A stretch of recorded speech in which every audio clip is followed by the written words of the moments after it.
Bagaimana rupanya tanda-tanda muslim yang baik itu, Bang?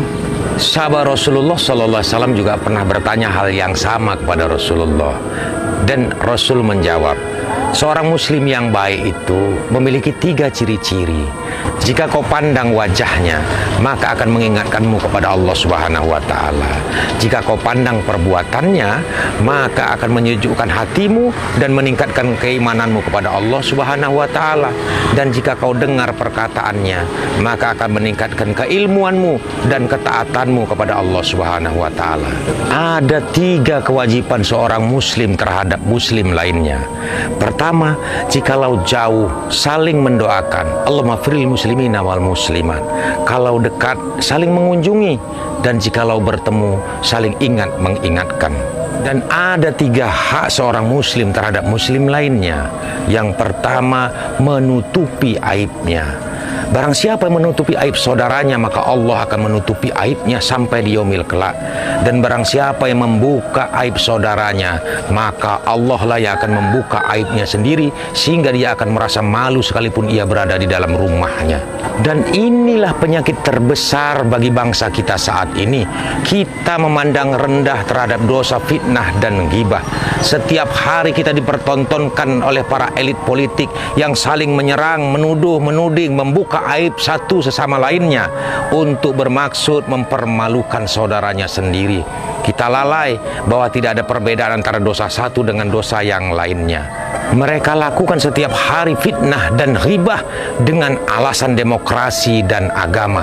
Mereka lupa bahwa Allah telah mempersatukan kita sebagai umat muslim seperti satu batang tubuh. Jikalau terbuka satu bagian aurat tubuhnya, maka merasa malulah seluruh diri kita. Tapi kau harus ingat, jika keburukan yang kau sampaikan itu salah, maka jatuhlah hukumnya itu fitnah. Tetapi jika keburukan yang kau sampaikan dan kau sebarkan itu benar, maka jatuhlah pada hukum ghibah. Dan serendah-rendah dosa ghibah 1 kali terhadap saudaramu, maka seperti kau berzina 10 kali terhadap ibu kandungmu. Na'udzubillahi min zalik. Maka jagalah lisanmu terhadap saudara-saudaramu. Yang kedua, tunaikanlah hak-hak saudaramu. Bantulah mereka yang membutuhkan uluran tanganmu. Bantulah mereka yang terkena musibah. Keluarkanlah zakat dan sedekahmu. Barang siapa yang menunaikan hak-hak saudaranya, maka Allah lah yang akan menjamin hak dan kebutuhan pada dirinya. Yang ketiga, maafkanlah kesalahan saudaramu.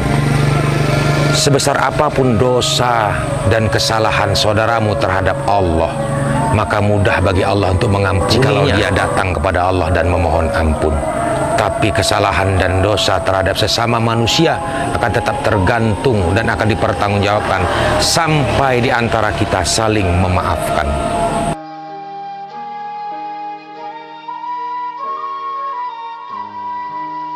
Untuk apa kau kotori hatimu dengan kebencian?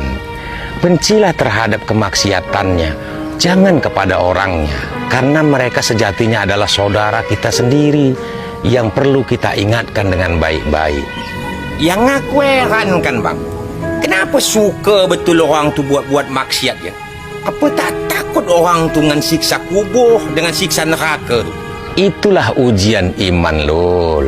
Iman itu berkaitan dengan hal-hal yang gaib, yang tak nampak. Tapi kita wajib meyakininya. Allah tak nampak, alam barzah tak nampak, masyar tak nampak, syirat tak nampak, surga dan neraka juga tak nampak.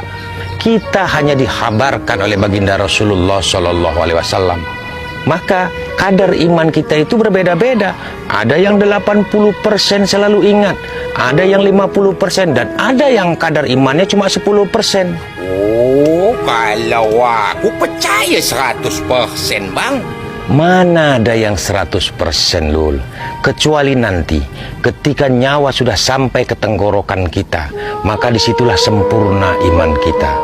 Karena iman ini berkaitan kepada yang gaib-gaib, maka wajar sebagai manusia kita banyak luput dan lupanya. Itulah maka pentingnya kita saling mengingatkan, dan itu bagian daripada perintah baginda Rasulullah Sallallahu Alaihi Wasallam. Sedangkan perkara yang nampak dan nyata saja kita selalu lupa, Lul. Terkadang kita baru saja letakkan kunci kendaraan kita itu di kantong baju kita. Tapi tak lama setelah itu, kita sibuk mencarinya sampai ke dalam kamar rumah kita. Itu perkara yang nampak dan nyata, Lul. Konon pula perkara akhirat, perkara kubur, perkara barzah, siksa, surga dan neraka. Hari ini mungkin saudara-saudara kita itu sedang lupa bahwa ada kehidupan setelah kehidupan ini. Ada barzah yang menanti, ada neraka yang sedang menunggu. Yang beriman juga tak boleh sombong, merasa paling beriman sehingga memandang semua orang kafir, merasa paling taat sehingga memandang semua orang murtad, dan merasa paling tinggi ilmunya sehingga memandang orang semuanya bodoh. Ingat, Lul, iblis itu imamnya para malaikat, lebih beriman daripada semua malaikat, lebih berilmu daripada Jibril. Tapi Allah laknat dan campakkan ia dari surga karena hanya satu kesalahan saja, yaitu sombong. Makanya iblis tak pernah takut dengan sholatmu yang panjang-panjang. Iblis tak pernah khawatir dengan ilmumu sekalipun setinggi langit. Karena ketika ada kesombongan di hatimu walau sebesar biji zarah sekalipun, maka cukuplah itu untuk menjadikan dirimu ke dalam golongannya dan kekal bersama di dalam neraka jahanam.